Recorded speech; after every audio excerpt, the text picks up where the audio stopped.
On ne peut pas faire le cycle normal vitesse relais au stade de Nacé. Donc je me suis dit qu'on pouvait venir ici et puis travailler sur le 50 mètres individuel et pas faire les relais. Nadine Despouy, professeure de PS, improvise son cours de sport ici, au terrain de football de Lucilla. Les équipements sportifs habituels ne sont toujours pas ouverts au public. Elle a dû adapter le lieu et le contenu de son cours. Ce ne seront pas les seuls défis car certaines activités restent interdites. Il y a une adaptation à faire sur certaines activités qui peuvent être enseignées, mais avec des nouvelles directives. En danse, par exemple, on va éviter les contacts, il n'y a plus de portée, il n'y a plus de contact direct, mais on peut danser sur un groupe, mais en préservant des distances. Les élèves doivent s'habituer aux nouvelles règles de distance. Ce n'est pas toujours facile, mais d'après la direction, ces procédures sanitaires sont amenées à s'installer dans le temps. Ces gestes d'hygiène et ces de précaution sont amenés à durer, qu'il y ait une épidémie de coronavirus ou pas, ils vont nous permettre aussi de nous prémunir contre d'autres types de maladies. Donc il faut que ces gestes deviennent des habitudes, deviennent un rituel pour tous les élèves.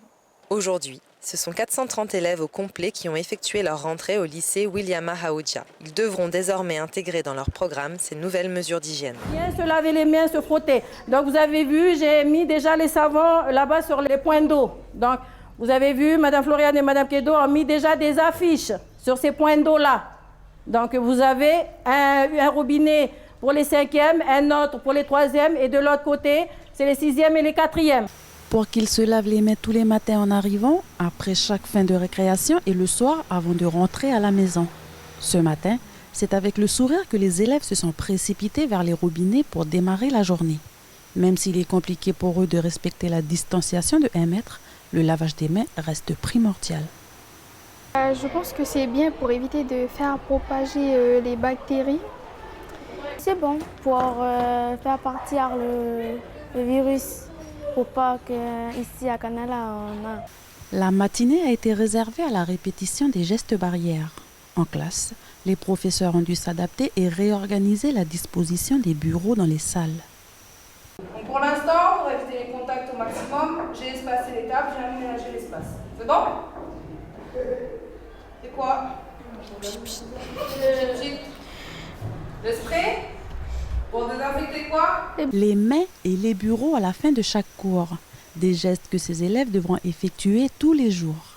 Je pense pas que ça va être très dur, mais je pense qu'on va s'y faire avec le temps qu'on va faire les gestes barrières. Ça va nous lasser, mais bon, on sera obligé de le faire pour éviter de faire propager les bactéries. La direction de l'Alliance scolaire a livré des bidons de gel hydroalcoolique et la mairie a fourni un carton de savon. Ces enfants auront donc de quoi se laver les mains durant cette période de déconfinement progressif. Bonjour, comment va? Attends, hein. Je vais désinfecter ses mains. Nouvelle habitude à l'entrée du bus de Sylvie. Le lavage des mains avec un désinfectant. Si chaque transporteur scolaire de Wegwa a reçu comme consigne d'avoir l'intérieur des bus stérilisé, Sylvie, la plus ancienne des transporteurs, va plus loin. Elle s'assure que les enfants aient les mains clean. Ça fait déjà la semaine dernière, je me suis préparée, j'ai acheté tous les produits, quoi. J'ai acheté les produits un peu à la pharmacie, au magasin. Donc, je sais que c'est très délicat cette maladie-là, le coronavirus. Là, tout le monde a peur de cela, quoi. Ça se ressent, tout le monde a peur, très peur. Et moi qui reçois les enfants, j'ai très peur. C'est dans ce même état de crainte que se trouvent certains parents. Le bus étant un endroit confiné, nombreux d'entre eux sont rassurés par le dispositif proposé par Sylvie. Ça fait un peu peur la maladie, mais voilà, on fait avec, on est obligé d'envoyer les enfants à l'école, sinon, au moins il prend toutes les précautions pour les envoyer à l'école. C'est mieux, au moins on est sûr que voilà, on ne va pas attraper de maladie dans le cas. Mais dès la maison aussi, si les parents ils peuvent faire aussi un peu le geste barrière aussi un peu. Barrière à la maison. Oui, un peu à l'école, dans le car. Ça serait. C'est bien, c'est bien. On se donne tous la main. C'est comme ça qu'on va y arriver. Avec cette réorganisation, Sylvie aura fait 1 heure sur ces 2 circuits au lieu des 45 minutes habituelles. Demain, Elle partira donc 20 minutes plus tôt. « 5 mai 1988, à 6 h du matin, la tranquillité de l'île d'Ouvéa est troublée par le vrombissement de plusieurs hélicoptères. À leur bord, près de 80 militaires du GIGN, le groupe d'intervention de la gendarmerie nationale s'apprête à entrer en action. L'opération Victor peut commencer. Objectif, libérer les 23 gendarmes pris en otage par les indépendantistes depuis une dizaine de jours dans la grotte de Gossana. Vers 18 h, les ravisseurs se rendent et le bilan est lourd. L'assaut a fait 19 morts chez les Kanaks et 2 militaires tués. La plupart des ravisseurs sont criblés de balles. Certains auraient été abattus, voire achevés après l'assaut, selon des preneurs d'otages qui ont pu s'enfuir et un rapport de la Ligue des droits de l'homme publié en 1989. Alphonse Dianou, le chef des ravisseurs, touché au genou, décède sur le chemin de l'hôpital, ce qui alimentera encore plus la polémique. 2 mois plus tard, les accords de Matignon proclament l'amnistie générale, une procédure qui exclut tout procès et donc de connaître la véritable version de l'assaut de la grotte. Pour les habitants rencontrés ce matin à Oué, après plus d'1 mois d'interdiction d'alcool, les avis sont partagés. On a de l'argent parce que voilà, on a arrêté un peu d'aller au magasin pour acheter des choses là. Là, maintenant, sur la route, quand on passe en voiture et tout, il y a moins de boîtes et puis on voit moins les jeunes devant les magasins. Il y a les gens qui ont envie de boire, faut les laisser boire. Les grands consommateurs d'alcool, ils ne peuvent pas rester sans consommer, quoi. Et si on laisse un peu plus de temps, ça va finir par arriver à des choses, aller dérober de l'alcool dans les magasins. On n'attend pas les accidents, on n'attend pas les gens qui font des... d'habitude, il y a plein de choses qui arrivent par rapport à l'alcool ici. Habituellement sur l'île, 90% des accidents de la route sont dus à la consommation d'alcool. Pendant cette période d'interdiction, aucun accident de la circulation n'a été recensé. Même bilan du côté du dispensaire. Ça a des répercussions mais vraiment excellentes sur la santé. Ça a des répercussions du coup sur la baisse des accidents de la route, sur la baisse des personnes qu'on reçoit au niveau des dispensaires, venant au dispensaire à la suite de consommation excessive d'alcool. Une décision prise par les 3 grandes chefferies pour éviter les rassemblements. C'était important de mettre le point dessus sur le fait d'arrêter complètement l'alcool pour pouvoir faciliter le travail en fait, des coutumiers sur le confinement. L'alcool, c'est un moyen, ça amène beaucoup de monde. La réouverture depuis hier soir de certains points de vente d'alcool est pour l'instant soumise à conditions. Pour l'heure, les coutumiers et les autres collectivités réfléchissent à une réforme de fond.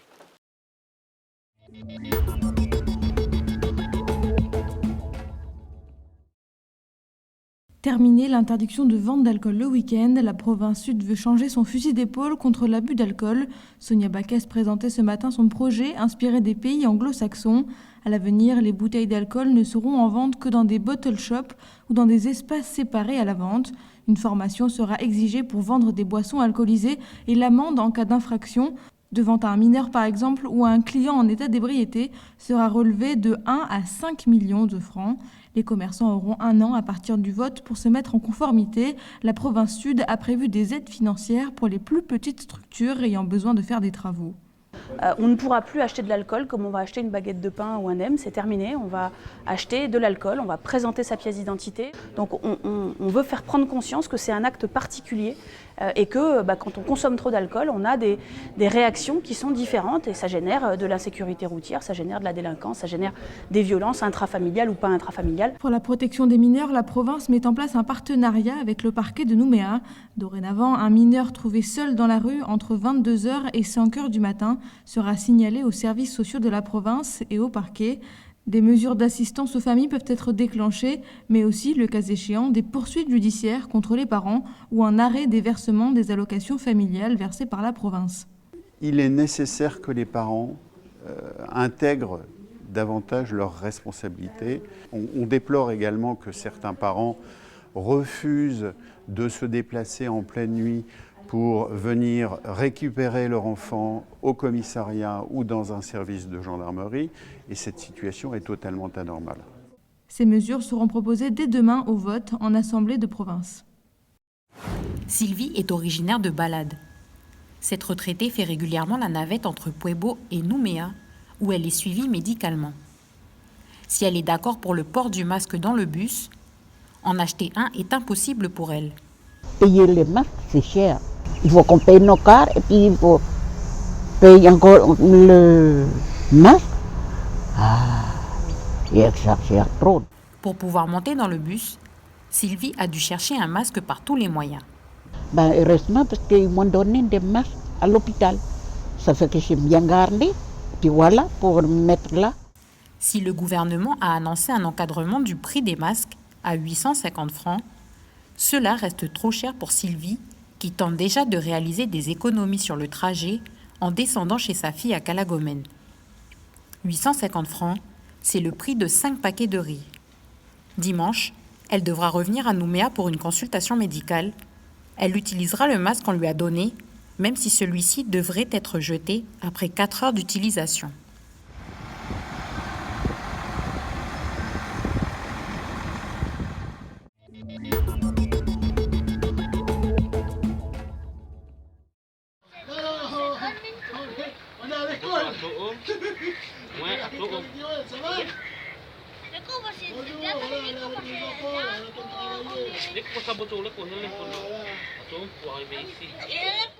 Ce pharé a été construit par les parents et les jeunes de la tribu pour dispenser des cours de soutien auprès des enfants le samedi.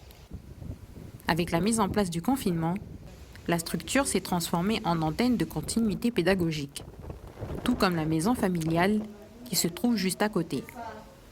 Les enfants ne peuvent pas travailler à la maison parce que voilà, ils peuvent pas, les parents ne peuvent pas s'occuper pour travailler avec eux. Donc nous, on propose ce site pour les accueillir, pour travailler avec eux. Toute une organisation gravite autour de cette structure.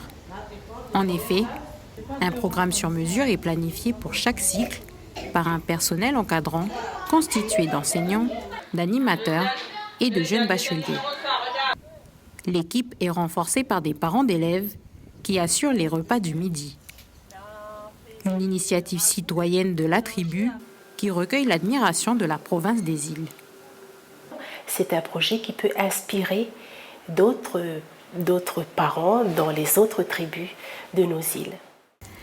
Les enfants reprendront le chemin de l'école lundi prochain. Pour autant, la structure continuera de fonctionner les mercredis après-midi, les samedis et durant les vacances scolaires. Généraux est égal à charge fixe. Ça veut dire que le téléphone, le courant, le loyer, Internet, l'assurance, voilà. C'est des charges tous les mois qui ne changent pas. C'est ça, on est bien d'accord. Nancy Deveau est la gérante d'une crèche et d'un snack sur Koné. Tout comme les 5 autres chefs d'entreprise qui suivent la formation, la crise sanitaire provoquée par le Covid-19 a provoqué des difficultés de trésorerie dans ces entreprises au point d'envisager le pire. On a fait des demandes d'aide, du coup là c'est toujours en traitement. J'étais prête à mettre, pendant la crise du Covid, m'a posé la question le lendemain si je mettais la clé sous la porte. Du coup là je suis déjà au niveau de la garderie à aller faire des licenciements économiques.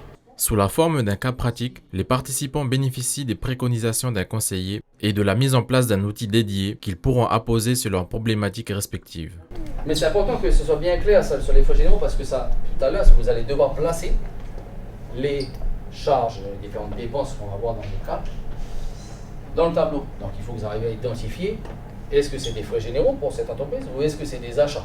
En plus, on travaille sur le cas d'un snack. Donc du coup, ça doit parler.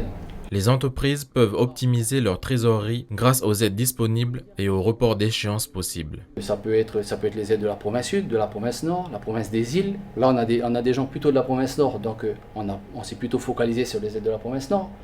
Les aides de différents partenaires, le report des cotisations sociales, le report des échéances bancaires. En parallèle de cette formation, bien gérer sa trésorerie, on a aussi des ateliers pour aider les entreprises à faire la demande de fonds de solidarité pour pouvoir les intégrer à leur plan de trésorerie de sauvegarde post-crise du coronavirus.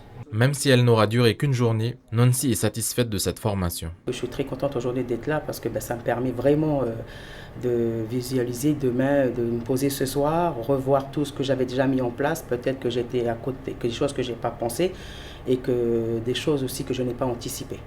La CCI propose d'autres formations et accompagnements à destination des entreprises. Pour plus de renseignements, vous pouvez joindre le numéro vert suivant ou aller sur leur site internet.